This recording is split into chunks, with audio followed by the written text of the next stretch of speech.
Oke, Assalamualaikum warahmatullahi wabarakatuh. Selamat siang, teman-teman sekalian. Yang Pak. Salam. Ya, jadi perkenalkan, nama saya Muhammad Syafri Tuloli, yang kebetulan dipercaya untuk mengajarkan mata kuliah algoritma dan struktur data.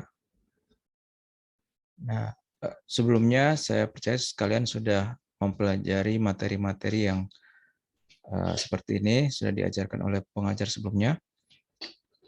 Selanjutnya saya akan coba mengajar materi lanjutan setelah UTS. Kalau pertemuan kali ini kita akan belajar mengenai modul. Di sini modul ada belajar mengenai prosedur dan juga function ya. Nanti kita akan lihat apa bedanya. Kemudian di dalamnya kita belajar mengenai cara mendefinisikan istilahnya apa ya?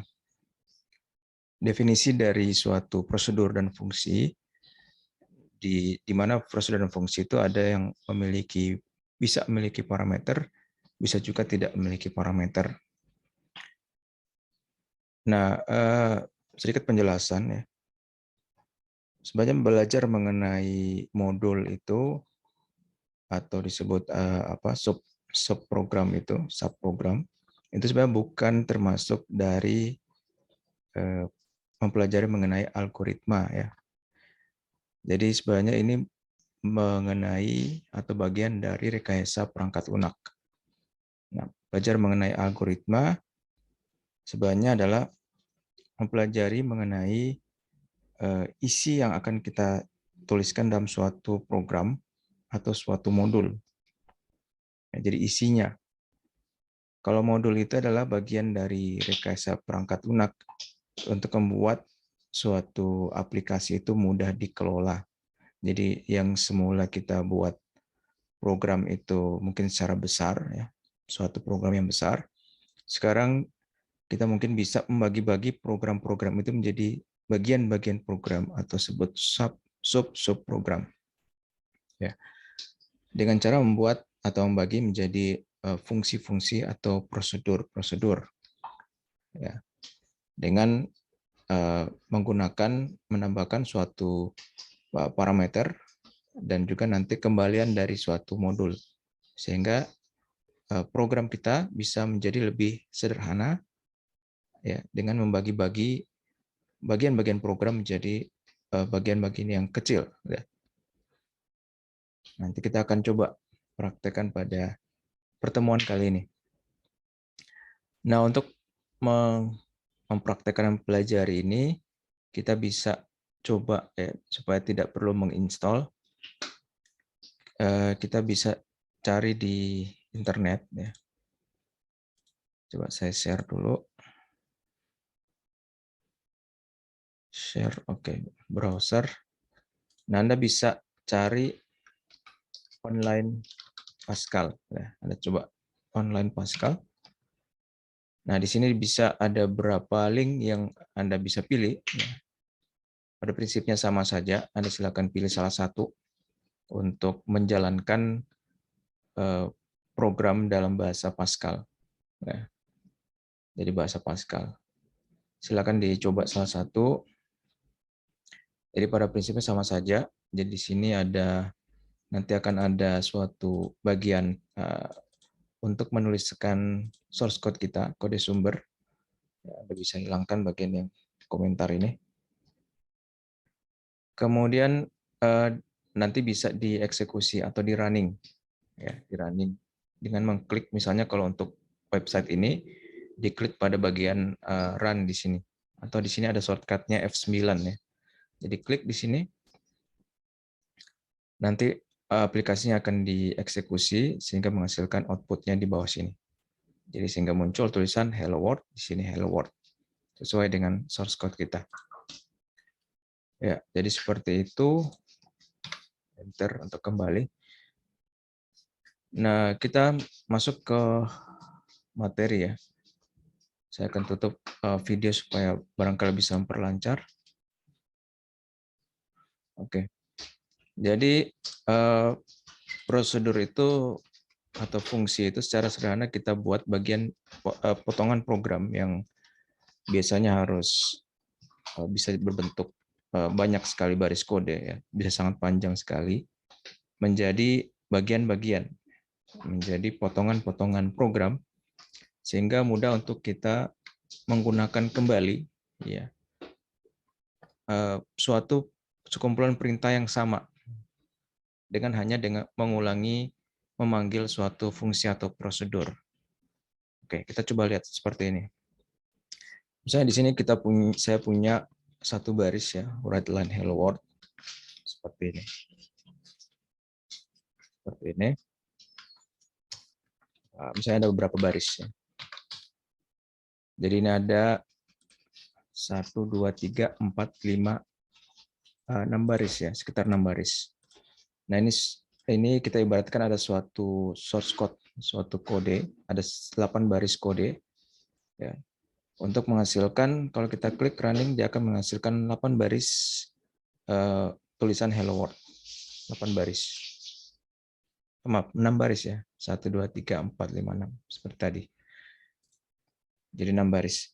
Nah, kalau kita mau kembali menuliskan 6 baris ini lagi sehingga menjadi 12 baris, ya, sehingga menjadi 12 baris, maka yang kita perlu lakukan adalah kita harus mengetikkan kode yang sama sehingga program kita menjadi ada sekitar 12 baris, ya. Jadi untuk menghasilkan tulisan hello world 12 kali, kita harus ketik kembali sehingga dapat 12 baris hello world. Ya, 12 baris. Nah, hal yang sama terjadi di program aplikasi kita. Seringkali untuk melakukan suatu fungsi yang sama persis, kita terpaksa harus menulis kembali kode yang sama, ya, prinsipnya sama. Sehingga ini menjadi sangat susah untuk mengelola source code yang sangat banyak. Sehingga gimana solusinya? Solusinya adalah suatu bagian yang sering kita ulangi, itu kita pisahkan sendiri, kita buat jadi suatu prosedur, ya. Kemudian saya masih ingat bahasa Pascal, ya, prosedur, kemudian nama prosedurnya, misalnya tulis hello world 6 kali, ya. Kemudian ada begin, ada end-nya seperti ini. Jadi ini suatu kerangka prosedur sederhana. Ada deklarasi bahwa dia adalah suatu prosedur, ada nama prosedurnya, kemudian ada begin dan end yang menandai awal dan akhir dari suatu prosedur. Sehingga apa? Sehingga kita bisa taruh perintah-perintah yang akan kita sering ulang itu, kita taruh di dalam prosedur tersebut. Seperti ini.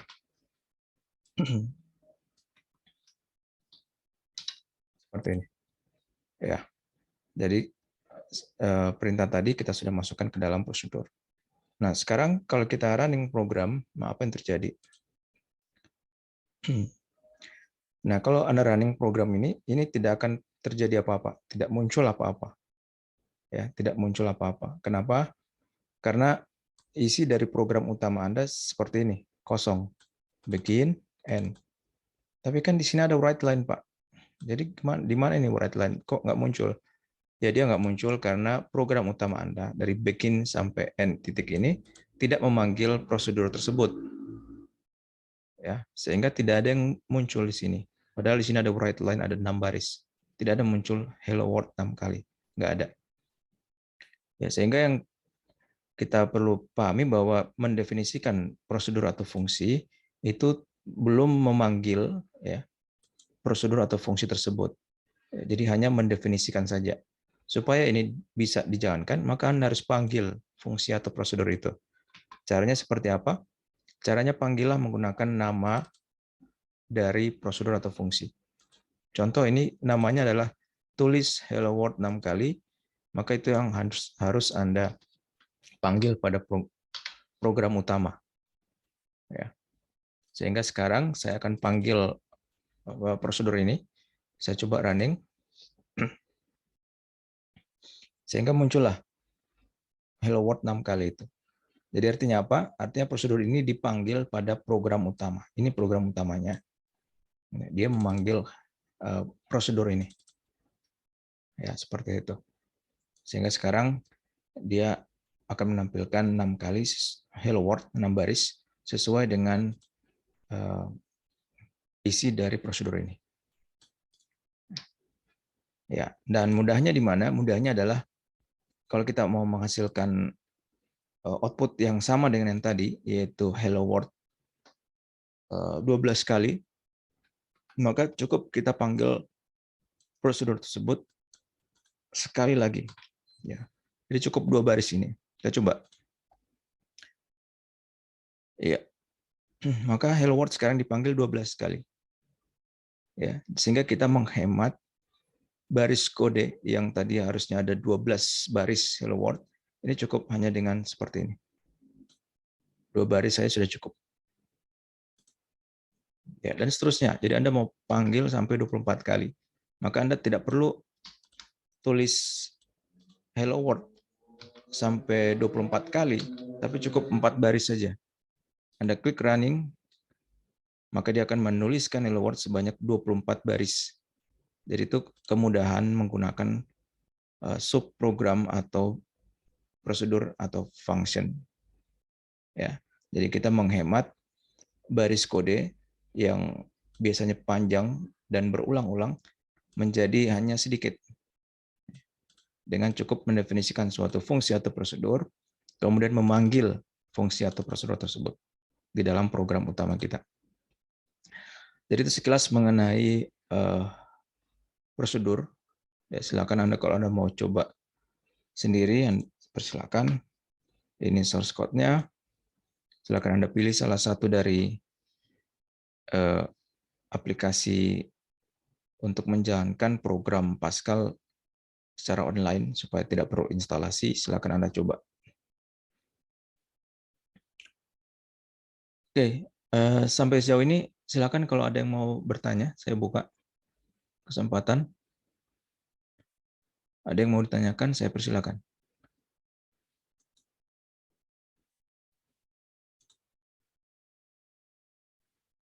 Ya, silakan. Ya, silakan. Saya mau tanya untuk, kan kalau misalkan menampilkan hello world itu baris barunya itu kan di right line itu kan Pak. Kalau misalkan mau untuk di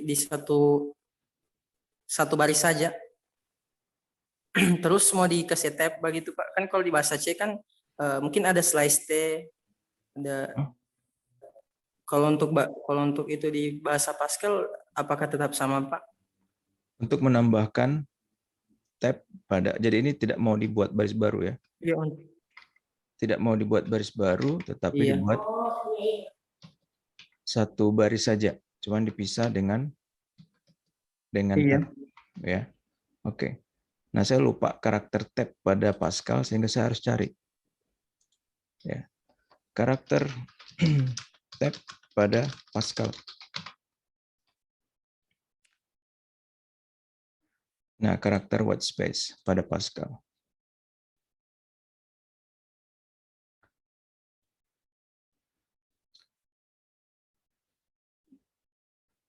Coba kita cari white space karakter.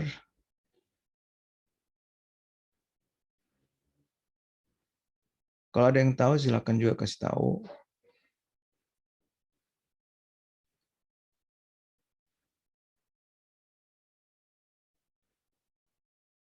Biasanya ada penanda ya, penanda khusus.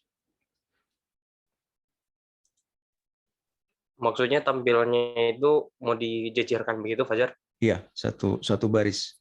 Iya untuk karena kan ada kan biasa yang di bahasa C atau di Python kan juga ada slice T, slice N. Iya. Itu apakah tetap sama kalau di Pascal? Nah, kalau di Pascal, silakan kalau ada yang tahu, tolong dikasih tahu bagaimana menghasilkan spasi dalam suatu output ya. Saya masih cari. Sebentar, ini perlu waktu, jadi saya pause dulu. Jadi setelah saya googling bagaimana mengoutput tab karakter pada Pascal, nanti saya dapat jawaban seperti ini. Ada yang menjawab cukup seperti ini, karakter ini ya. Jadi sehingga kita coba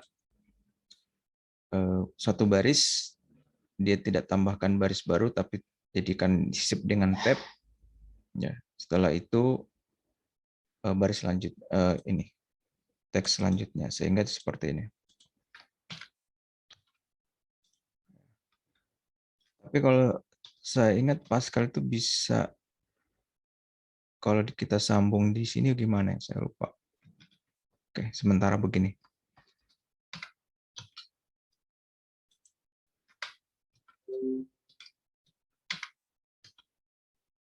Kemudian baris terakhir mungkin baris baru ya.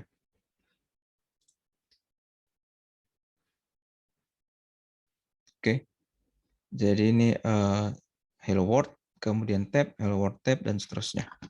Ya, jadi ini pun masih sebenarnya masih masih belum optimal ya. Jadi ini adalah suatu baris yang diulang-ulang sebenarnya, sehingga kalau sebelumnya Anda sudah pelajari mengenai perulangan, harusnya ini disederhanakan lagi dengan menggantinya menjadi perulangan. Ya, kira-kira seperti itu. Gimana? Sudah sesuai dengan yang diinginkan? Iya, Pak. Iya. Jadi seperti itu. Sehingga jadilah kalau dipanggil 4 kali, maka baris tersebut akan dicetak sebanyak pemanggilan dari prosedur tersebut. Ya. Jadi itu prosedur untuk mempermudah. Dan satu lagi, prosedur sebenarnya bisa dipakai untuk memanggil prosedur yang lain atau fungsi yang lain. Ya. Jadi kalau ini kita anggap, oh ini masih belum sederhana, Pak. Oke, gimana cara buat lebih sederhana lagi? Ya, kita bisa lihat. Di sini kita lihat ada pengulangan. Ya. Ini diulang sama persis. Sehingga kita mengulangi kesalahan yang sama. Kita mengulangi istilahnya don't repeat yourself, jangan ulangi dirimu sendiri. Jadi itu istilah atau suatu prinsip yang dipegang dalam membuat perangkat lunak. Jadi kita usahakan supaya kita tidak mengulangi hal yang sama berulang kali. Ya, sehingga untuk itu, misalnya kita lihat ini ada yang sama diulang-ulang. Pada ini hello world masih terlalu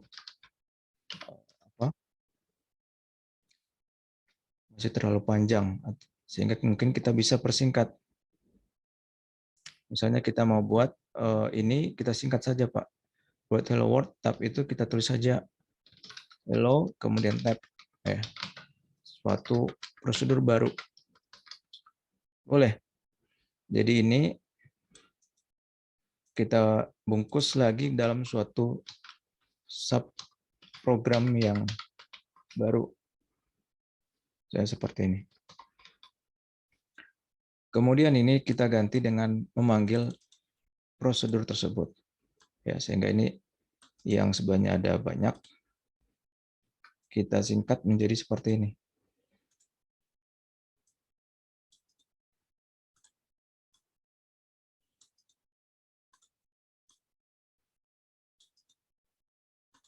Iya, kecuali baris terakhir karena mungkin, atau nggak masalah, kita ganti, tapi kita taruh di sini write line-nya.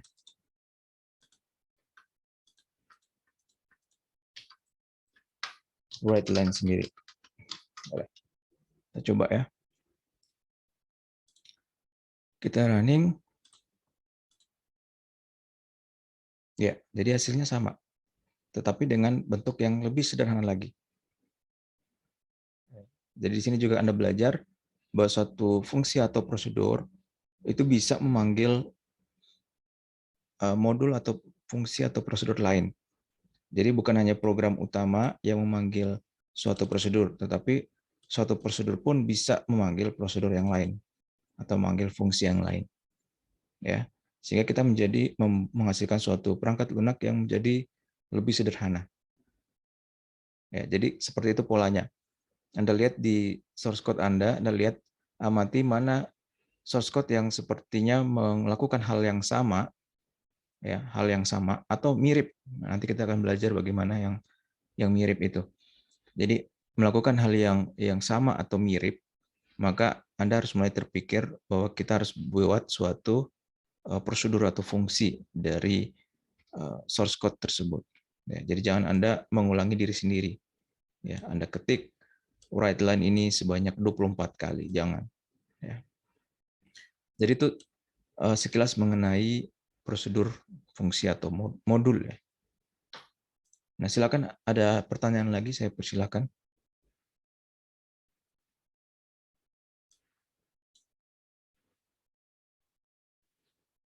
Belum ada? Belum, Pak. Baik. Oke, sekarang kita lanjut kembali ya. Nah, tadi saya sempat bilang bahwa bisa jadi kodenya tidak sama persis ya. Tidak sama persis yang kita lihat, tetapi ada perbedaan sedikit ya. Sehingga bagaimana Pak itu kalau kita mau persingkat suatu kode tapi kodenya agak beda-beda Pak. Misalnya apa? Misalnya kodenya saya mau begini Pak. Jadi baris-baris pertama ini dia menulis hello world 1. Hello world 1. Kalau baris yang lain itu hello world 2 Pak. Jadi beda kan Pak. Hello baris ketiga hello world 3, baris keempat hello world 4. Pokoknya beda-beda lah setiap baris. Terus gimana itu? Ya, itulah di situ baru kita belajar mengenai parameter. Ya. Jadi ada namanya di dalam memanggil suatu fungsi atau prosedur, kita bisa mengirimkan suatu parameter. Ya, suatu parameter. Nah, kita coba lihat. Maksudnya gimana? Maksudnya begini. Misalnya yang waktu hello world yang 6 kali pertama ini saya mau tulis hello world ada tulisan 1. Ya, 1 angka misalnya. Ini kasus yang aneh tapi ya kita pahami dulu aja. Jadi kita kirim suatu parameter 1. Kemudian untuk hello world yang baris kedua saya mau muncul juga 2. Yang 3 yang di sini 9 ya. Supaya Anda tidak menganggap ini harus ada urutan, tidak. Ya, jadi seperti ini. Saya mau seperti ini. Nah, kalau seperti itu maka kita butuh parameter. Jadi dalam suatu modul bisa menerima suatu parameter. Sehingga nanti definisinya juga berubah. Sekarang dia harus menerima suatu parameter. Misalnya kasih nama misalnya angka ya. Angka dalam bentuk integer. Kalau di sini ditulis integer lengkap atau int saja, saya lupa. Sehingga sekarang memanggilnya itu seperti ini, mengirimkan suatu parameter, parameter itu diterima di dalam prosedur. Ya, seperti ini. Setelah itu ya tinggal kita tambahkan di prosedurnya. Misalnya kita tampilkan angka tersebut. Udah, begini saja. Terus hasilnya jadi seperti apa? Kita coba running. Oke. Nah, kita lihat sekarang. Ya, saya barusan dapat warning 10 menit ya. Dari Zoom. Baik. Jadi kita lihat sekarang program kita menghasilkan seperti ini. 1 hello world. Atau saya tidak usah word line ya, supaya ya seperti ini. Supaya Anda tahu itu bagian dari satu pemanggilan ya. Running. Oke. Jadi ada 1 hello world 6 kali, 2 hello world 6 kali, 3 hello world 6 kali, 9 hello world 6 kali. Ya. Jadi menghasilkan suatu pemanggilan suatu baris kode tetapi dengan sedikit modifikasi. Sedikit modifikasi. Seperti ini. Jadi itu caranya bagaimana kalau Anda punya kode ya, yang tidak persis sama, tetapi memiliki kemiripan dalam bekerja. Ya. Sehingga yang Anda lakukan adalah Anda kumpulkan kode tersebut dalam suatu prosedur, kemudian hal yang membedakan dari setiap kode itu yang Anda jadikan parameter. Definisikan parameter seperti ini. Cara definisi parameter, tuliskan nama parameternya, kemudian tipe tipe data parameter. Ya, kemudian silakan Anda gunakan parameter tersebut, misalnya hanya untuk menampilkan atau untuk menghitung sesuatu, ya, dan seterusnya. Sehingga sekarang Anda memanggil prosedur, memanggil suatu source code tersebut dengan menyediakan apa yang berbeda dari setiap pemanggilan. Ya. Seperti itu. Silakan ada pertanyaan sebelum kita masuk ke yang lebih kompleks lagi. Sampai sini silakan ada yang mau bertanya. Supaya paham ya, supaya paham.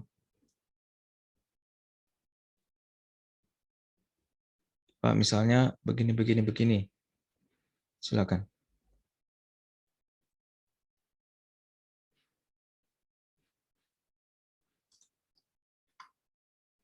Belum ada? Mudah-mudahan paham ya. Oke. Nah, berikut parameternya nggak harus satu ya. Parameter itu bisa banyak ya, bisa banyak, nggak harus satu ya, bisa banyak. Misalnya gini Pak, saya mau mau tulisnya selain ada angka, mungkin ada nama atau ada apa ya. Ya silakan. Misalnya kita mau tambahkan ada string lagi, misalnya string itu di sini begini ya. Ada string misalnya apa ya? Nama atau apa ya? Adi, Chandra,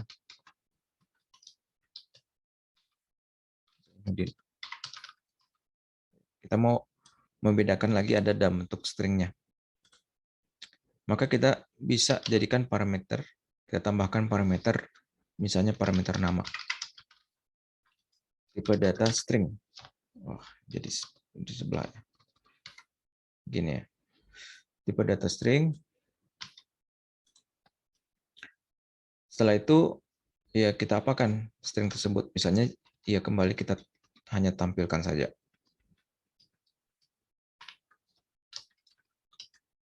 Nama.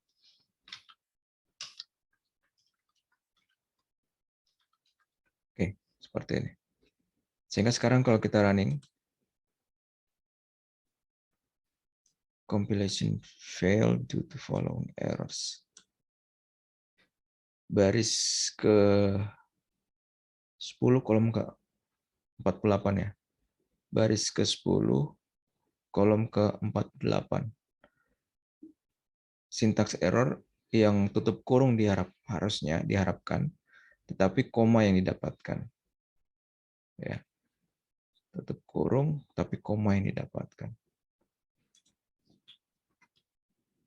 Oke.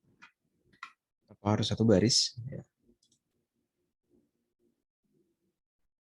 Diharapkan berarti pada titik ini harusnya ada tutup kurung, tetapi karena saya masih mau nambah satu lagi parameter, maka dia harus di ini. Oke, jadi gimana caranya mendefinisikan parameter lebih dari satu pada Pascal. Oke, jadi seperti itu ya. Ya, jadi kalau di Pascal ya mungkin berbeda di bahasa pemrograman lain. Kalau kita mau nambahkan lebih dari satu parameter, maka kita harus dipisahkan dengan titik koma. Ya, kecuali dia mungkin tipe datanya sama. Kalau tipe datanya sama, mungkin bisa seperti ini. Ya, sama-sama integer misalnya, ya sama-sama integer, maka boleh seperti ini. Ya, jadi ada dua parameter integer, satu parameter string. Kalau berbeda dipisah seperti ini. Titik koma, nama string, seperti itu. Ya, jadi sekarang kita panggil prosedur tersebut dengan memberikan dua parameter. Parameter pertama berupa angka, ya untuk ditangkap di sini. Parameter kedua berupa string yang nanti akan ditangkap di sini. Oke, sehingga kalau kita running seperti ini. Jadi satu, kemudian tulis namanya, yaitu Adi misalnya. Setelah itu yang lain. Oke. Ya, gimana? Mudah-mudahan masih belum pusing ya. Ini sengaja dipilih bahasa Pascal karena memang bahasa yang cukup mudah ya, mudah dipelajari. Ya, bahasa Pascal. Jadi penulisannya tidak terlalu ketat ya. Misalnya saya misalnya salah ketik di sini. Ya, jadi tetap jalan. Jadi bahasa ini tidak case sensitif, tidak membedakan penulisan huruf besar, huruf kecil untuk macam-macam kata kunci ya. Untuk nama prosedur, untuk kayak seperti ini. Nah, variabel juga saya curiga tidak case sensitif ya. Coba ini angka.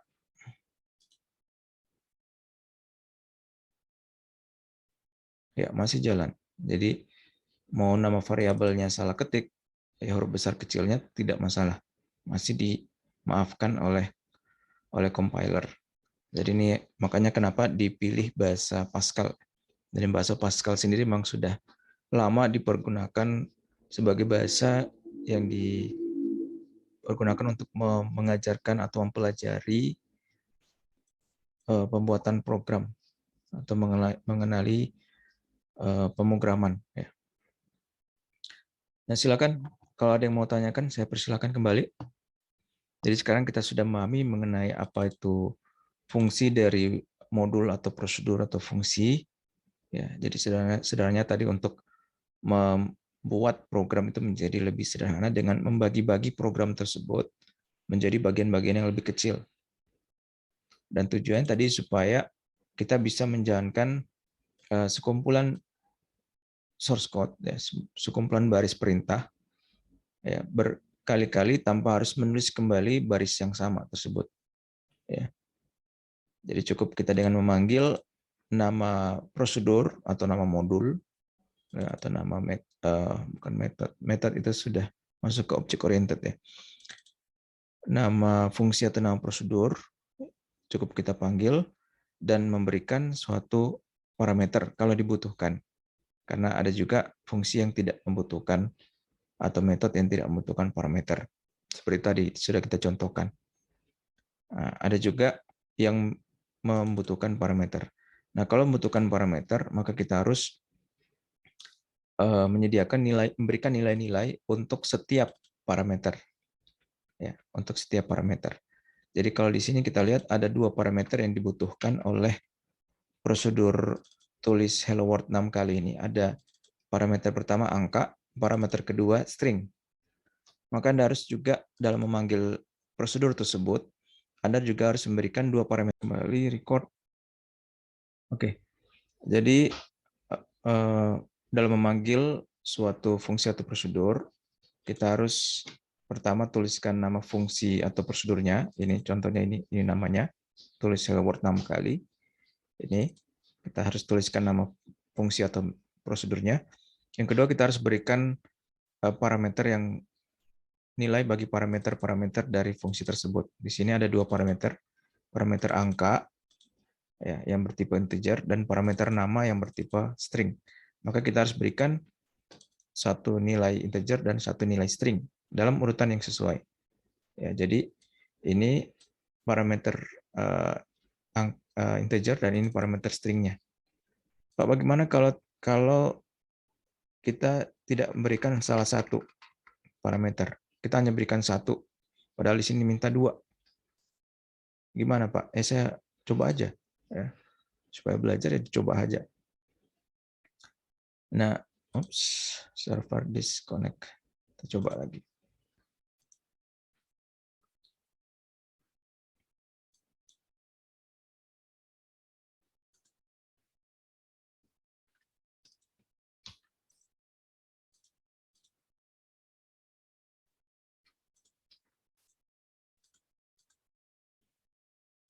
Kita coba reload dulu. Barangkali ada gangguannya. Ya, oke. Untung saya sudah paste tadi. Oke. Sudah. Oke, kita coba running. Kita manggil suatu prosedur tapi tidak memberikan parameter yang lengkap. Jadi hanya satu parameter, padahal dia bilang di definisi dari prosedurnya harus ada dua parameter.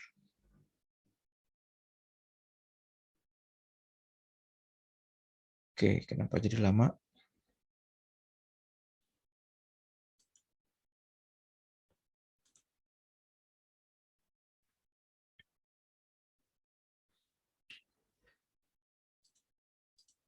Online Pascal.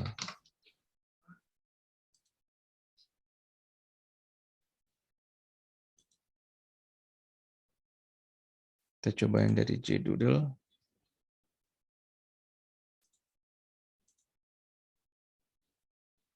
Apakah gara-gara ini ya? You can stop progressing stop button.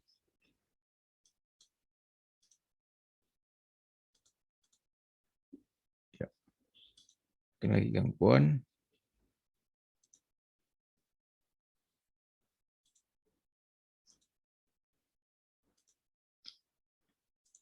Oke, jadi kita coba pakai JDoodle sama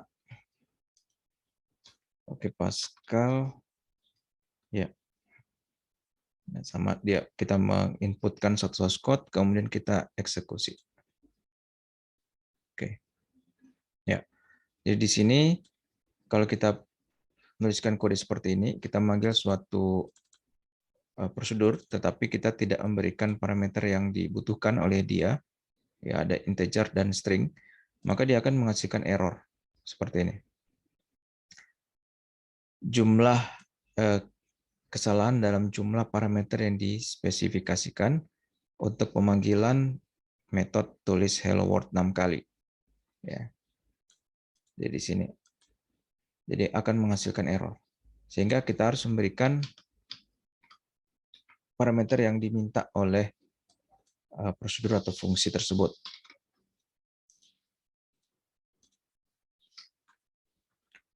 Ya, seperti ini. Harus sesuai dengan definisi dari fungsinya. Jadi normal kembali. Bagaimana Pak kalau tipe datanya salah? Misalnya gimana? Misalnya kita memberikan dua parameter, tetapi dua-duanya misalnya string. Ya kita coba aja. Seperti ini. Jadi ini harusnya yang pertama ini integer, yang kedua string, ini dua-duanya string. Apa yang akan terjadi? Nah, yang terjadi sama. Jadi errornya bukan jumlah parameter yang salah, tetapi tipe data yang tidak kompatibel untuk suatu argumen. Ya, ini. Jadi dia mengirimkan karakter, padahal yang dibutuhkan adalah integer, small integer. Ya, seperti ini. Jadi ini pun salah. Ya. Atau bagaimana Pak kalau misalnya terbalik Pak? Kita mengirimkan integer dan string, tetapi terbalik. String doang kita tulis, kemudian integer. Boleh nggak? Ya, coba saja. Jadi cara mengetahui itu adalah kita coba saja biar salah. Nah, sama. Dia akan bilang ada tipe data yang tidak kompatibel untuk argumen yang keberapa misalnya. Di sini dia menerima integer padahal harusnya adalah short string. Seperti itu. Jadi sama, tidak boleh. Sehingga dalam memanggil suatu, demikian juga kalau kelebihan, nah itu juga sama error. Jadi yang dibutuhkan hanya 2 parameter, kita kasih 3 parameter, itu salah. Jadi dalam memanggil suatu modul atau suatu fungsi atau prosedur, Anda harus lihat, pertama, nama prosedurnya harus sama, persis, seperti ini, tidak boleh salah. Kalau Anda salah, kalau di Pascal, huruf besar kecil masih dimaafkan ya. Tapi kalau ada salah nama, seperti ini, maka ini tetap salah. Ya, karena ini dianggap memanggil prosedur yang lain, bukan prosedur yang ini. Itu akan error. Ya.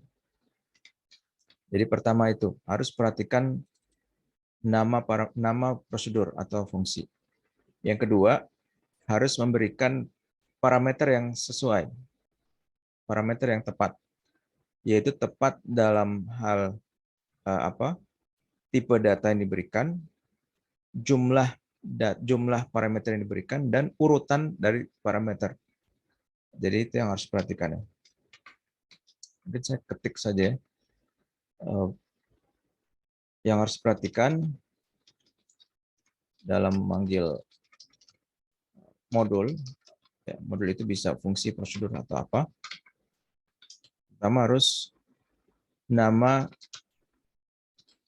modul itu harus tepat. Kedua, parameter harus tepat.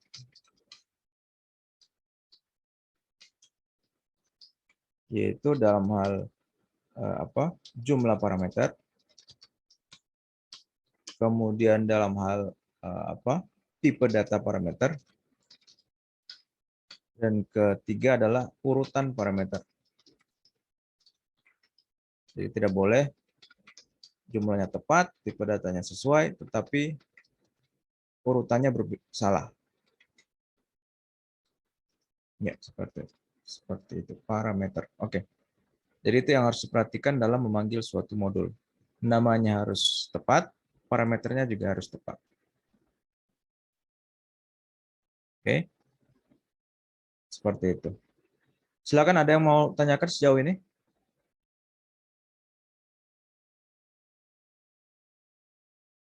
Saya persilakan.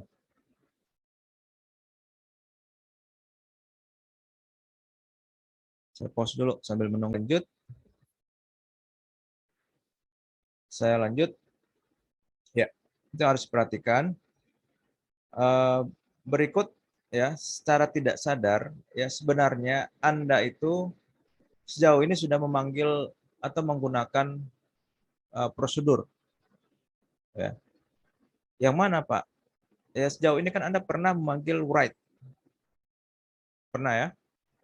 Anda juga pernah memanggil mungkin read line atau read.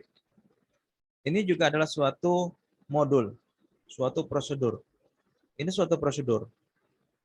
Kemudian parameternya, Pak, ini parameter. Anda sebenarnya sudah memanggil suatu prosedur write bernama write atau write line. Kemudian Anda mengirimkan suatu parameter. Ini parameter ini. Ini parameternya. Demikian juga read atau read line. Mungkin Anda pakai read line. Kemudian Anda memberikan biasanya ada variabel ya untuk read. Nah, ini adalah parameter. Anda memanggil suatu metode, suatu prosedur yang dan juga mengirimkan parameter ke prosedur tersebut sehingga akhirnya bisa jalan. Ya. Jadi secara tidak sadar Anda sebenarnya sejauh ini sudah menggunakan prosedur ya, tanpa mungkin Anda belum sadari. Jadi Anda sudah pakai. Setelah itu oke, selanjutnya kita belajar ada modul lain yang disebut dengan function atau fungsi. Ya. Fungsi. Oh, sebentar ya. Ya, jadi ada di parameter dulu ya. Jadi parameter. Di parameter ada juga parameter yang bisa kita ubah nilainya. Ada parameter yang tidak bisa kita ubah nilainya. Oke. Bentar, bagusnya gimana urutannya? Kita belajar dulu parameter mendalam, setelah itu baru fungsi. Oke, kita coba belajar parameter dulu ya, parameter. Jadi maksudnya seperti apa?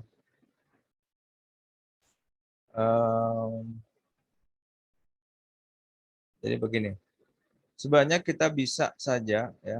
Jadi saya sederhanakan saja dulu ya. Ini saya hapus seperti ini. Kemudian sebenarnya parameter yang kita kirimkan itu sebenarnya bisa dalam bentuk variabel ya, dalam bentuk variabel. Jadi bisa kita kirimkan dalam bentuk variabel. Contoh sederhananya yang mungkin Anda sudah sering pakai, readline atau read, itu mengirimkan suatu variabel, ya, misalnya nama.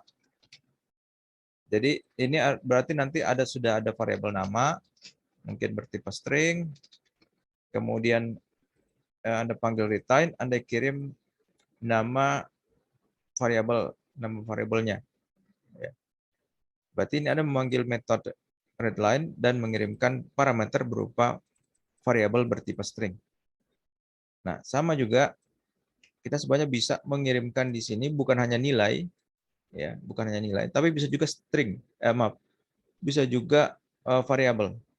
Misalnya, kita buat suatu variabel dan kita isi misalnya namanya Adi Budi atau Adianto. Oke. Setelah itu kita kirimkan bukan string yang konstanta string, tapi kita kirim variabel. Nah, itu boleh juga. Ya, tidak masalah. Jadi kita coba running. Sini mana runningnya? Oke. Kita coba eksekusi. Nah, sama, hasilnya ada sama. Ya, sama seperti kita mengirimkan suatu string. Ya. Bedanya ini kita mengirimkan suatu variabel yang di dalamnya ada konstanta string. Sehingga nanti variabel ini dikirim di sini, ditangkap isinya, kemudian isinya akan ditampilkan di sini. Ya, sini ya. Oke. Sama juga untuk konstanta 1 ini bisa kita ganti dengan suatu variabel yang bertipe integer. Boleh. Ya. Nah, di dalam memanggilan suatu modul, suatu fungsi atau prosedur, nanti ada namanya pemanggilan istilahnya call by value ya. Ada juga call by reference. Jadi maksudnya apa? Call by value ini adalah seperti ini. Jadi kita mengirimkan suatu nilai yang tersimpan di dalam variabel nama ini. Ya, nilainya yang kita kirim. Sehingga Adianto itu yang kita kirim. Jadi ini sama saja dengan Anda kirimkan langsung Adianto. Itu. Sama. Nah, tapi ada juga yang disebut call by reference. Jadi bedanya adalah, oke, kita coba lihat ya. Kalau call by reference, maka pendefinisian dari prosedur ini harus kita tambahkan kata kunci var, ya, seperti ini. Var nama string. Jadi yang ini membuat bahwa ini parameter ini akan menjadi pemanggilan berdasarkan referensi. Bedanya apa? Ya, bedanya ini. Coba lihat ya. Nah, sekarang oke, kita hilangkan dulu var. Kita buat di parameter biasa dulu, call by value. Ya, ini masih call by values ya. Nah, bedanya adalah kita coba tampilkan variabel nama. Ya. Kira-kira yang muncul ini apa? Apa yang muncul? Isi variabel nama. Begini boleh nggak? Nah, kalau kita coba seperti ini, kita eksekusi. Ini boleh dihilangkan nggak? Oke. Ya, kita lihat sini. Jadi pada saat kita memanggil fungsi, yang dikirim adalah nilai Adianto. Setelah pemanggilan fungsi ini kan baris yang dihasilkan dari memanggil fungsi. Nah, setelah memanggil fungsi ini, hello world, kita coba tampilkan kembali isi variabel nama. Ya, seperti ini. Sehingga akan muncul isi variabel nama, string ini, adalah ini, Adianto. Ya. Berarti apa? Ya, berarti variabel nama ini tidak berubah. Ya, variabel nama tidak berubah. Tetapi sebenarnya ya, parameter ini bisa kita ubah-ubah di dalam prosedur. Kita coba ya. Misalnya kita ubah variabel nama ini, kita ubah. Nama kita ubah-ubah menjadi apa ya? Budianto. Seperti ini. Kita coba eksekusi.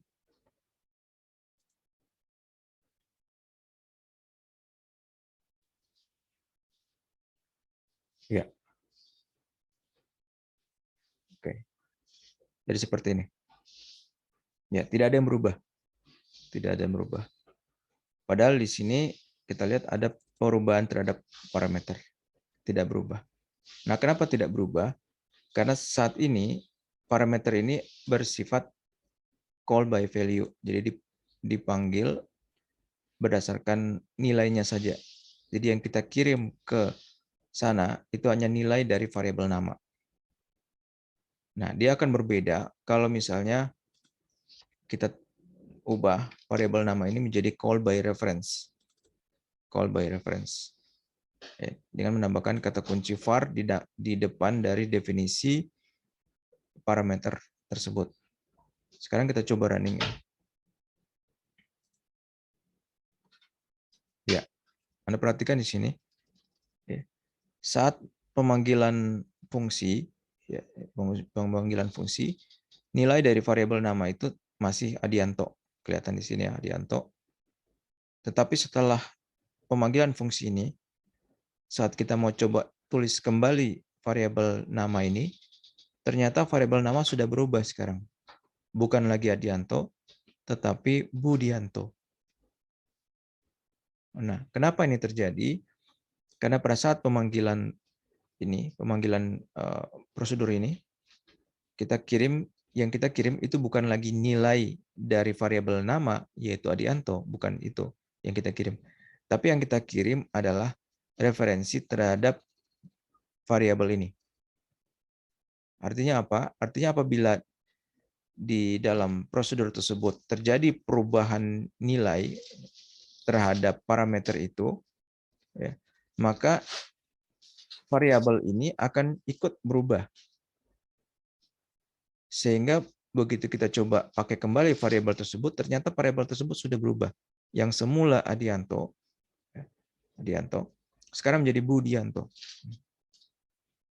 Ya, jadi coba itu bisa dipahami. Jadi kita memanggil metode tersebut sambil kita memberikan referensi terhadap variabel ini. Sehingga kalau di sana parameter itu diubah-ubah nilainya, maka variabel ini pun akan ikut berubah-ubah nilainya. Ya, seperti itu. Sama juga ini angka. Ya, kalau yang kita kirim itu adalah variabel angka, ya misalnya urutan, dia bertipe integer. Kemudian urutan itu kita kasih nilai 212. Dan kita kirim bukan lagi konstanta 1 tapi variabel urutan. Nah, di sini kita coba ganti angka, ya parameter angka ini menjadi angka lain, misalnya 999. Nah, kita coba lihat apakah setelah memanggil prosedur itu variabel urutan akan berubah.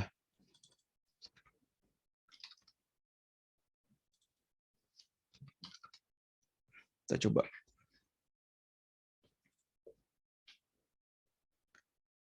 Ups, ada salah ketik pada baris 45. Oh ya, sini. Kurang titik koma, hati-hati ya.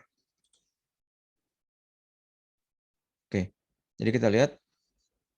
Nah, sebelum pemanggilan fungsi variabel urutan prosedur, variabel urutan itu bernilai 212 sebelum pemanggilan ini. Ya. Setelah pemanggilan, kita coba tampilkan urutan, dia masih tetap 212. Ya. Tetapi kalau ini diubah ya, parameternya, definisi parameter, kita tambahkan kata kunci var di depannya, ya. Maka kalau kita coba running kembali, ya, kita lihat variabel urutan yang semula bernilai 212, setelah kita panggil metode ini, sekarang waktu kita mau tampilkan urutan, dia jadi variabel urutan, dia berubah menjadi nilai 999. Berubah dari nilai awalnya. Kenapa? Karena di dalam ada dua alasan. Pertama, karena di sini variabel parameter angka sudah dituliskan var di depannya, sehingga membuat parameter ini menjadi call by reference. Sehingga di dalam prosedur ini, kalau ada perubahan terhadap parameter ini, maka variabel yang dikirimkan itu akan ikut berubah. Sehingga sekarang dia berubah. Ya. Jadi kalau ada perubahan nilai parameter dalam prosedur tersebut, maka nilai variabel yang dikirimkan itu akan ikut berubah. Itu disebut call by reference. Nah, caranya adalah membuat suatu definisi parameter yang call by reference, tinggal tambahkan kata kunci var di depannya. Seperti itu. Ya, silakan bertanya kalau ada yang masih bingung, supaya nanti bisa dipahami materi yang selanjutnya. Silakan, saya buka pertanyaan.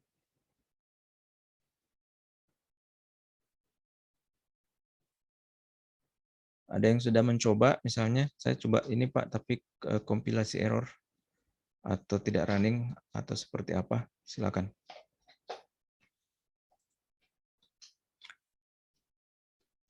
Ini bisa di-share nggak? Bentar ya, saya pause dulu. Jadi kalau call by value berarti perubahan nilai parameter tidak mengubah nilai dari variabel argumen.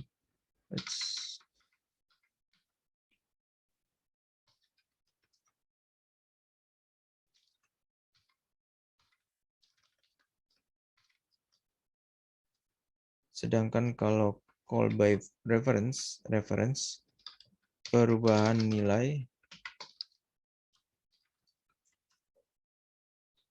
akan mengubah nilai variabel yang dikirim.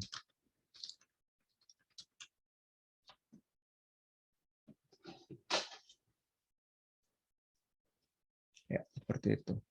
Nah, caranya adalah membuat call by reference adalah tambahkan kata kunci var di depan pada definisi atau deklarasi parameter.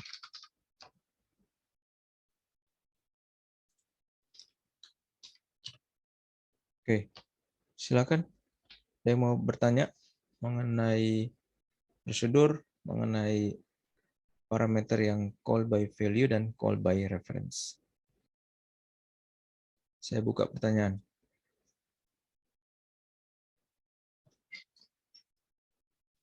Oke. Belum ada ya? Oke. Nah, sekarang kita coba lanjut ke function. Jadi function mungkin Anda pernah dengar, ada mungkin juga pernah pakai sebenarnya ya. Apa itu function dan apa bedanya dengan prosedur? Ya. Nah, function itu sama saja ya dengan prosedur. Bahkan ini mungkin bisa saya ubah jadi function sekaligus ya. Jadi bedanya adalah pada definisi deklarasi fungsi atau function itu cuma seperti ini. Function. Ya, jadi function. Terus bedanya apa? Ya, tinggal dieksekusi. Nah, ini apa? Oh ya betul. Nah, bedanya lainnya lagi adalah fungsi atau function itu mengembalikan nilai. Mengembalikan nilai. Atau memberikan nilai kembalian. Sehingga dalam pendefinisian suatu fungsi itu harus menambahkan seperti ini, titik 2. Kemudian apa jenis kembaliannya? Ya, jenis tipe kembaliannya. Misalnya tipe data kembaliannya integer seperti ini. Ya, tambahkan seperti ini. Kita coba running.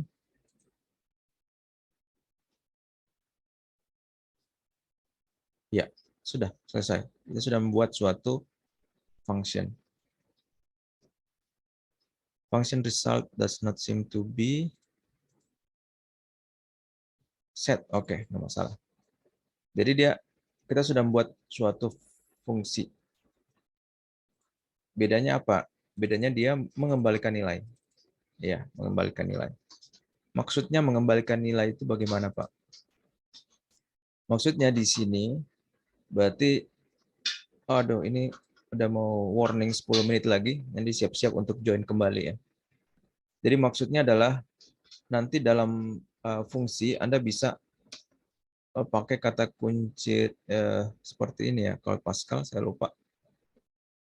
Kemudian Anda bisa mengembalikan suatu nilai. Misalnya nilai yang saya mau kembalikan, karena di sini dituliskan mengembalikan nilai integer, maka saya akan coba kembalikan suatu nilai misalnya 1, 2, 3, 4 seperti ini.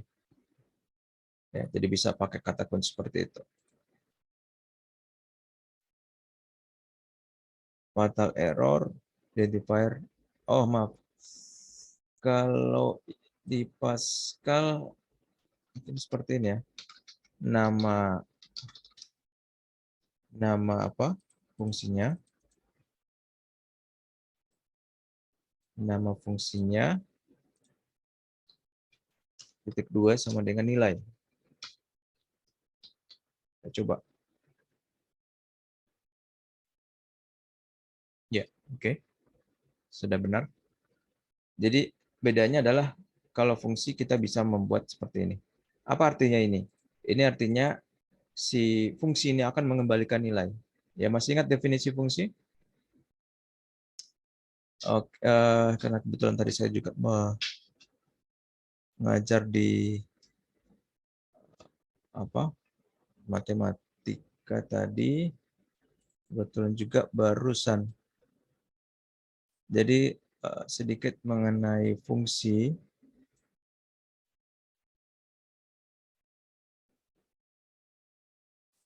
Jadi apa itu fungsi?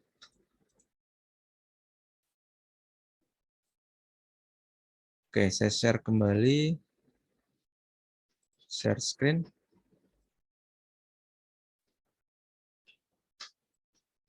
New share fungsi. Oke. Jadi fungsi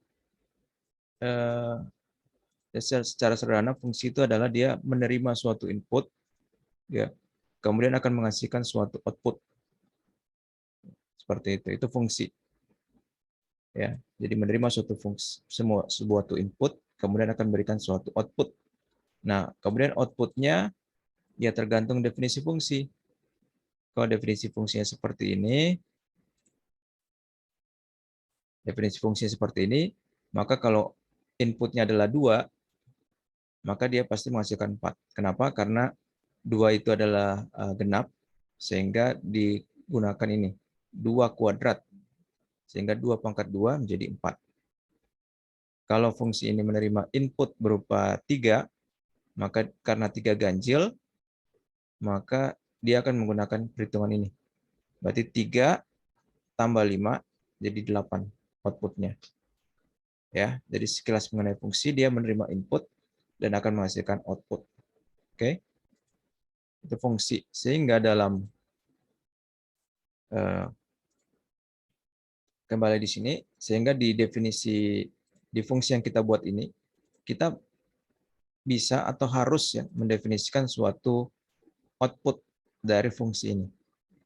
Nah, kebetulan outputnya kita buat saja dulu seperti ini. Sehingga sekarang fungsi ini bisa menghasilkan output. Terus kenapa Pak kalau di running sama aja tidak ada perubahan apa-apa Pak? Seperti ini. Ya karena kita belum menggunakan atau belum menangkap outputnya, fungsi outputnya.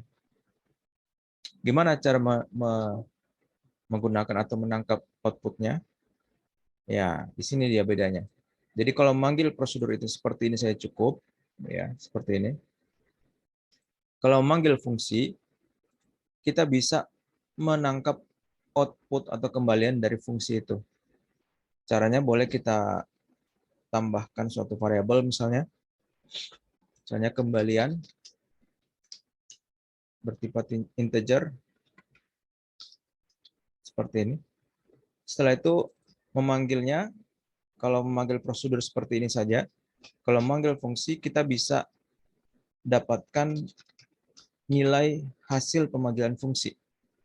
Ya, ini bedanya dengan prosedur. Jadi memanggil fungsi, setelah itu hasilnya kembaliannya disimpan dalam suatu variabel, boleh. Sehingga kalau kita mau tampilkan apa sih kembalian dari fungsi itu, kita boleh tulis seperti ini.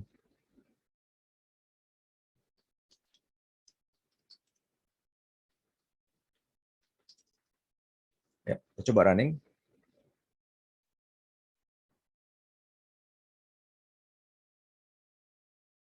Ya, sekarang kita sudah dapat. Jadi kembalian fungsi itu munculkan angka 1, 2, 3, 4, 5. Dapat dari mana 1, 2, 3, 4, 5? Dari variabel kembalian, yang variabel kembalian ini itu menangkap kembalian dari fungsi pemanggilan fungsi ini. Ya, yang fungsi ini sendiri dia akan memberikan output berupa ini. Karena ditentukan di sini. Seperti itu. Yaitu bedanya. Bedanya kalau prosedur kita hanya panggil-panggil saja seperti ini. Panggil saja. Tidak perlu kita tangkap kembaliannya. Kalau fungsi kita bisa tangkap kembaliannya.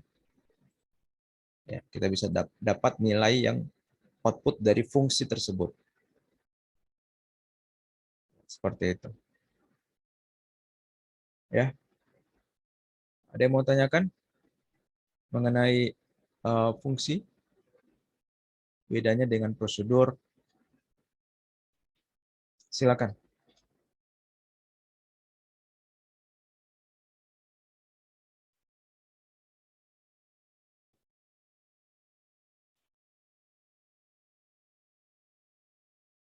Ya, silakan. Ada mau bertanya? Nah, biasanya suatu contoh mengenai fungsi itu dibuat seperti ini ya. Saya coba buat kembali supaya mungkin bisa membedakan dari suatu prosedur ya. Jadi kalau dalam pembelajaran biasanya, nah ini suatu fungsi ya. Oh belum jadi suatu fungsi. Nah kita coba buat saya. Jadi misalnya, oke, kita buat suatu fungsi.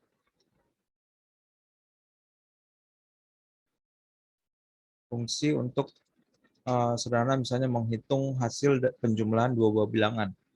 Ya, jumlah misalnya. berarti dia akan menerima dua buah bilangan yang akan dijumlahkan. Ya. Berarti kita buat A atau bilangan pertama, bilangan 1, dan bilangan 2 bertipe integer. Dia akan menghasilkan, di fungsi ini sendiri akan mengembalikan hasil penjumlahan dari bilangan tersebut. Hasil penjumlahan dua buah bilangan integer berarti integer juga. Ya, seperti itu. In N. Kemudian kita isi, fungsi ini akan mengembalikan hasil penjumlahan dari dua parameter yang diterimanya. Parameter pertama di sini, parameter kedua di sini. Berarti dia cukup seperti ini. Jumlah adalah akan mengembalikan bil 1 plus bil 2. Ya, biasanya seperti ini diilustrasikan suatu fungsi. Sehingga yang bisa kita lakukan adalah kita tinggal panggil fungsi tersebut. Ya. Paling sederhana kita langsung tulis begini, write, misalnya jumlah, kemudian kita kirimkan dua parameter. Parameter pertama, parameter kedua. Seperti ini. Ini sudah memanggil fungsi. Ya. Tapi kalau Anda bingung, kita sederhanakan ya. Seperti ini. Kita sediakan suatu variabel untuk menerima kembalian dari fungsi bertipe integer. Kemudian variabel tersebut akan menerima hasil pemanggilan suatu fungsi. Setelah itu kita coba tampilkan variabel tersebut. Ya. Kita coba running. Oke. Jadi hasilnya 6. Ya. Atau kita perjelas ya. Nilai variabel kembalian adalah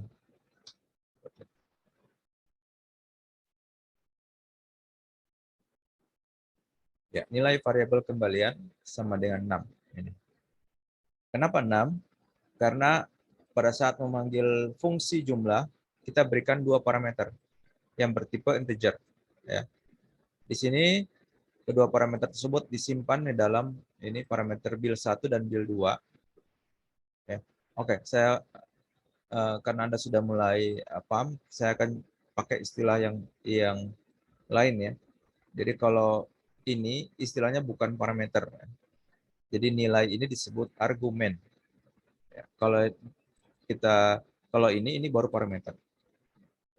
Jadi kalau nilai yang kita kirim dalam memanggil suatu fungsi itu disebut argumen. Jadi saya tadi semua saya pakai parameter supaya Anda mengerti dulu parameter. Parameter itu apa? Oh, ada gambaran parameter itu apa. Nah, sekarang sudah lebih lanjut, Anda harus membedakan ini adalah argumen. Artinya nilai atau variabel yang diberikan pada saat kita memanggil suatu fungsi atau prosedur. Jadi kita panggil fungsi jumlah, kita berikan argumen 4 untuk parameter bil 1 dan argumen 2 untuk parameter bil 2. Ya. Kemudian parameter bil 1 itu digunakan untuk dijumlahkan dengan parameter berdua. Kemudian hasil penjumlahannya itu menjadi kembalian nilai yang akan dikembalikan atau menjadi output dari fungsi. Ingat kembali tadi definisi fungsi, akan menerima input dan menghasilkan output. Sehingga begitu kita panggil fungsi tersebut, ya, dia akan mengembalikan nilai. Kalau nilai yang parameter argumen yang kita kirim 4 dan 2, maka dia akan mengembalikan penjumlahan dari 4 dan 2 tersebut, yaitu 6. Sehingga hasil pemanggilan ini akan menghasilkan nilai 6. Dan nilai 6 kemudian disimpan ke dalam variabel kembalian tadi. Sehingga begitu kita tampilkan variabel kembalian, maka dia akan menghasilkan 6. Seperti itu. Ya. Bisa dipahami?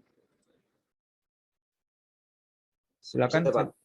Ya, silakan kalau ada yang mau ditanyakan, silakan. Jadi beda dengan parameter ya, dengan prosedur ya. Kalau prosedur, ya cukup kita panggil saja nama prosedurnya. Ya, seperti ini. Tadi apa ya, saya lupa. Cukup kita tulis nama prosedurnya,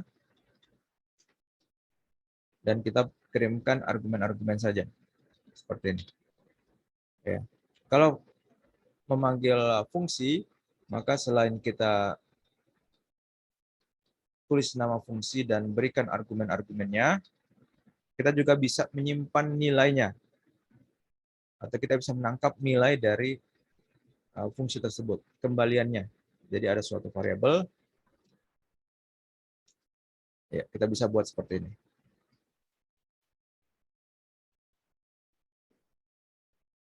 Ya. Jadi ini perbedaan antara memanggil prosedur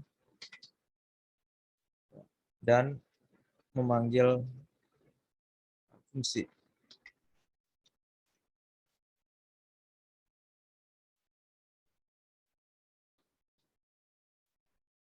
Jadi memanggil prosedur hanya seperti ini.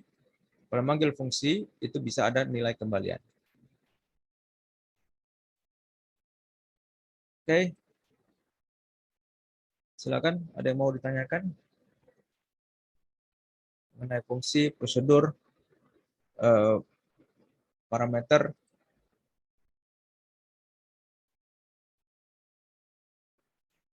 Ada?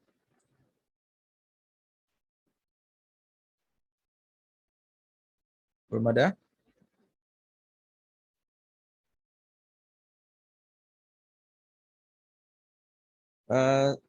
Sebentar, saya pause dulu. Nah, sedikit mengenai materi yang kemarin mengenai modul, ada prosedur kan ada fungsi. Nah, mungkin kemarin belum dibahas kapan sih kita pakai prosedur dan kapan kita pakai suatu fungsi.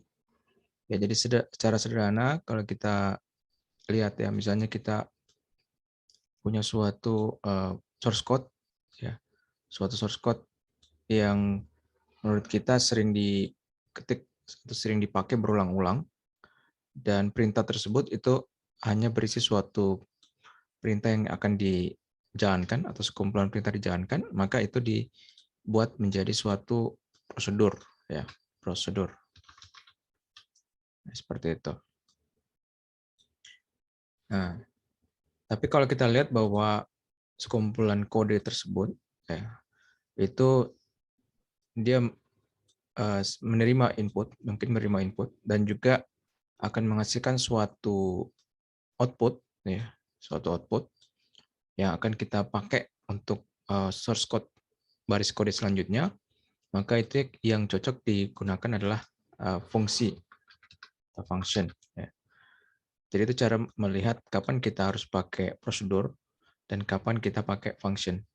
Jadi kalau kita lihat bahwa kumpulan kode tersebut itu hanya mungkin menerima suatu input tapi tidak akan menghasilkan suatu output atau tidak akan memberikan suatu hasil pemrosesan atau suatu hasil perhitungan atau suatu hasil transaksi, itu tidak menghasilkan itu, maka itu cukup dijadikan suatu prosedur, suatu sekumpulan langkah yang akan dilakukan. Tapi kalau sekumpulan baris kode tersebut ternyata memiliki suatu hasil yang akan diberikan, suatu output, maka itu cocok dijadikan suatu function, suatu fungsi. Ya, ilustrasi sedikit, misalnya yang kemarin kita contohkan, misalnya ada hanya untuk menjalankan suatu perintah-perintah sederhana, mungkin ada write line kemarin ya, mungkin juga ada read line juga bisa ya. Jadi pokoknya sekumpulan langkah yang memang tidak akan memberikan suatu hasil lain ya, tidak akan memberikan output ya. Program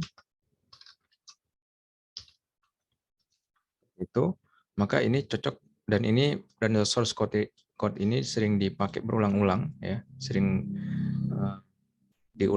dipakai pada program ini, maka daripada kita copy paste baris ini berulang-ulang, ya seperti ini berarti memakan baris kode, program akan membengkak menjadi sangat besar, padahal isinya adalah hal yang sama. Ya. Sehingga kalau seperti ini kita lihat ini hanya sekumpulan baris, ya, sekumpulan baris dan tidak akan menghasilkan suatu hasil perhitungan atau hasil pemrosesan, tidak ada. Ya. Sehingga ini cocoknya hanya dijadikan prosedur. Misalnya prosedur SAPA. Ya. Seperti itu. Sehingga sekarang ini tidak kita bisa salin di sini menjadi suatu prosedur. Seperti itu. Sehingga sekarang baris-baris kode ini cukup kita wakili dengan pemanggilan terhadap nama suatu prosedur. Ini juga sama. Seperti itu. Ya. Jadi cukup memanggil ini sama dengan memanggil ini. Dan keuntungannya lainnya adalah kalau kita menuliskan seperti tadi, ya ada. Jadi kalau tidak pakai ini tadi, seperti ini. Kalau kita tidak pakai prosedur atau function, maka kalau kita melakukan perubahan, misalnya kita mau ganti, oh ini salah, bukan dunia, tapi dunia. Ya, kita mau ubah pada kode tersebut, maka yang harus kita lakukan adalah kita ubah pada semua kode yang sama tersebut. Ya. Jadi bayangkan kalau kita punya berapa kali kita panggil baris-baris perintah ini, maka kita sejumlah itu pula yang kita harus ubah. Kalau ada 3 kali, maka 3 kali kita harus ubah. Ya. Yaitu kalau tidak menggunakan prosedur. Tapi kalau kita menggunakan prosedur, ya, jadi kita pakai prosedur, maka kalau kita mau ubah ada bagian yang salah, cukup diubah di prosedur tersebut, seperti ini. Maka semua penggunaan prosedur itu menjadi benar. Jadi berubah, jadi baik. Ya. Seperti itu. Jadi itu keuntungan menggunakan prosedur. Kita melakukan perubahan terhadap suatu baris-baris program yang sama, maka cukup kita lakukan 1 kali pada prosedur, maka semua akan berubah. Ya, kalau kita ganti misalnya hello world, maka semua penggunaan perintah tersebut akan diperbaiki, akan menjadi baik. Ya, jadi itu mengapa kita sebaiknya menggunakan modul, ya, dalam bentuk prosedur atau function, sehingga kita bisa membuat perubahan terhadap suatu baris-baris kode menjadi tersentralisasi, ada suatu tempat, ya, sendiri. Seperti itu. Itu enaknya atau mengapa kita sebaiknya menggunakan modul, ya, supaya kita mudah dalam memperbaiki. Jadi seperti itu. Kalau bentuknya seperti ini, hanya suatu perintah-perintah yang mungkin akan menerima output, ya, mungkin menerima input tapi tidak akan menghasilkan output, itu maka kita jadikan suatu prosedur.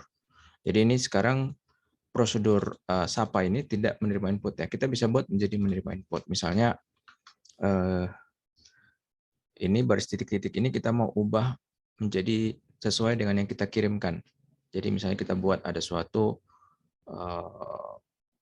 parameter, kemarin kita ingat program untuk tujuan, misalnya untuk string seperti ini. Sehingga sekarang memanggil SAPA, ya. Jadi kalau sekarang kita memanggil SAPA, kita harus kasih argumen, ya, misalnya tujuan untuk belajar. Maka kemudian kita punya parameter di sini, tujuan kita bisa pakai misalnya hanya untuk kita tampilkan saja. Seperti ini.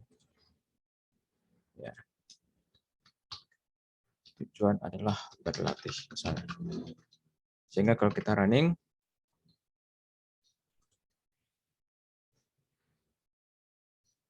illegal karakter pada baris 11. 11 kolom 10. Baris 11 di sini, oke. Karakternya string harus tanda petik 1, bukan tanda petik 2. Bagus. Execute. Oke, sehingga sekarang Hello World ini adalah program untuk belajar. Kalau yang pemanggilan selanjutnya, ini adalah program untuk berlatih. Ya, seperti itu. Jadi sekarang prosedurnya menerima input. Tetapi tetap prosedur tidak akan menghasilkan output. Ya, tidak akan menghasilkan output. Jadi seperti itu. Kemudian misalnya baris kode yang sering kita ulangi itu misalnya ada dalam bentuk suatu perhitungan yang memberikan suatu output ya. Misalnya ada parameter, ada variabel misalnya var a b, kemudian bertipe integer. Kemudian nanti ada bagian-bagian kode kita yang menggunakan perhitungan. Misalnya 10 B itu adalah 20, kemudian write line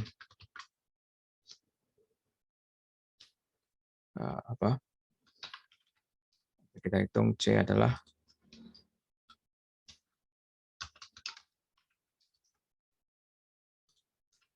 hasil adalah A plus B. Ya. Seperti ini. Jadi ini suatu baris kode yang memberikan suatu hasil perhitungan. Contoh sederhana perhitungan penjumlahan dari dua buah variabel. Seperti ini. Ya, dan ini kita ulang-ulang berkali-kali dalam program. Kita dapati kita sering sekali menggunakan perhitungan nih seperti ini. Maka ini sudah menjadi contoh yang tepat untuk kita pakai sebagai kita buat suatu modul sendiri, yaitu modul function dalam bentuk function. Karena kita tahu dia bisa menerima input dan dia memberikan hasil output berupa hasil dari perhitungan. Ya, seperti itu. Maka ini cocoknya kita buat jadi suatu function. Jadi ingat kemarin bagaimana mendefinisikan function. Function, nama function adalah misalnya tambah. Kemudian kita berikan parameter kalau mau. Ya. Tanpa parameter juga bisa ya sebenarnya. Nah, kalau kita mau kasih parameter, oke, kita kasih parameter yaitu ya. Oke. Jadi kita bisa definisikan suatu function seperti ini tambah, kemudian kalau kita mau memberikan input, oke kita definisikan apa saja parameternya, misalnya ada dua parameter bertipe integer tadi ya. Kemudian jangan lupa bedanya dengan prosedur adalah function ditambahkan ada satu definisi tipe data kembalian atau nilai kembalian dari function. Sehingga ini nanti misalnya ini hasil penjumlahan dari integer berarti keluarnya pasti integer ya. Maka definisikan seperti ini. Titik 2 integer. Kalau di prosedur itu tidak pakai definisi ini. Tidak ada titik 2 lagi seperti itu. Karena prosedur memang tidak akan mengembalikan nilai output. Function begin end. Nah, setelah itu kita boleh salin ini. Kita boleh pindahkan di sana saja. Seperti ini. Ya. Dengan A dan B ini tidak perlu lagi karena dia akan diterima dari parameternya A dan B. Sehingga ini tidak perlu. Ya. Seperti ini. Kemudian hasil ini tidak boleh kita simpan dalam variabel, tapi boleh langsung kita tulis tambah sama dengan A plus B. Seperti itu. Sehingga sekarang kita bisa panggil fungsi tersebut, nama fungsinya apa, tambah, kemudian menerima berapa parameter, 2, bertipe integer dua-duanya, coba 10 dan 20. Seperti itu. Ini juga tidak perlu kita ketik lagi seperti ini, cukup kita singkat dengan memanggil nama fungsi. Ya. Nah, berikut dia bisa mengembalikan nilai. Ya. Sehingga bisa kita tangkap nilainya, kita simpan dalam suatu variabel, boleh. Seperti ini contohnya. Bisa tangkap, simpan dalam suatu variabel, boleh. Ya, kemudian kita tampilkan misalnya hasilnya adalah berapa. Boleh seperti itu. Nah, ini bedanya juga. Jadi kalau function, ini boleh kita buat seperti ini. Function nilainya disimpan dalam suatu variabel, boleh. Tapi kalau prosedur, itu tidak boleh kita tulis seperti ini. Tidak boleh. Kenapa? Karena prosedur tidak menghasilkan nilai. Dia hanya menerima nilai, tapi tidak akan menghasilkan output apa-apa. Tapi kalau function, dia bisa menerima nilai, kemudian bisa atau pasti menghasilkan output. Ya, sehingga function boleh seperti ini. Ya, function hasilnya disimpan dalam apa. Tapi kalau prosedur tidak boleh. Prosedur tidak bisa disimpan hasilnya ke suatu variabel karena memang tidak mengembalikan, tidak menghasilkan, memberikan output nilai. Tidak, ya. Seperti ini. Ya. Bahkan sebenarnya boleh disingkat ya, karena sudah ini tidak perlu ini, kita bisa seperti ini. Ya. Jadi kalau ini hasil dari suatu pemanggilan fungsi, function, langsung ditampilkan. Boleh seperti ini. Atau Anda mau simpan dulu dalam variabel, boleh. Seperti ini. Hasil pemanggilan function ini simpan ke dalam variabel, setelah itu variabel ini ditampilkan. Boleh. Atau Anda langsung saja seperti ini, boleh. Jadi function ini dipanggil, setelah itu hasil dari pemanggilan function ditampilkan di layar. Pakai fungsi atau prosedur writeLine. Kita coba ya. Oke, ada kesalahan. Oh, tidak salah ya. Cuman ada warning. Oke. Jadi seperti ini hasilnya 30-30. Dengan 30 itu hasil dari memanggil fungsi tambah atau function tambah dengan memberikan parameter 10 dan 20. Demikian juga yang 30 di bawah dapatkan dari memanggil fungsi tambah dengan mengirimkan parameter 10 dan 20. Nah, supaya beda, kita coba yang di bawah ini kita bedakan ya. 20 dan 30 misalnya. Sehingga harusnya yang muncul di atas 30, muncul di bawah 50. Ya, 30, 50. Ya, jadi seperti itu yang kemudian bisa memperjelas pertanyaan kapan kita pakai prosedur dan kapan kita pakai function. Jadi secara singkat, prosedur adalah kalau kita memiliki sekumpulan baris kode yang sering diulang-ulang di dalam suatu program, maka kita bungkus dia dalam suatu modul saja. Ya, dalam suatu modul, kalau kumpulan program tersebut tidak menghasilkan suatu output, tidak memberikan output berupa hasil perhitungan, berupa hasil pemrosesan, ya, transaksi dan lain-lain, maka cukup disimpan dalam suatu prosedur seperti ini. Ya. Tetapi kalau kumpulan baris kode tersebut nanti akan memberikan suatu hasil, memberikan suatu nilai, ya, menghasilkan suatu nilai, suatu output, maka kumpulan baris kode itu tersimpan dalam suatu function seperti ini. Ya, seperti ini.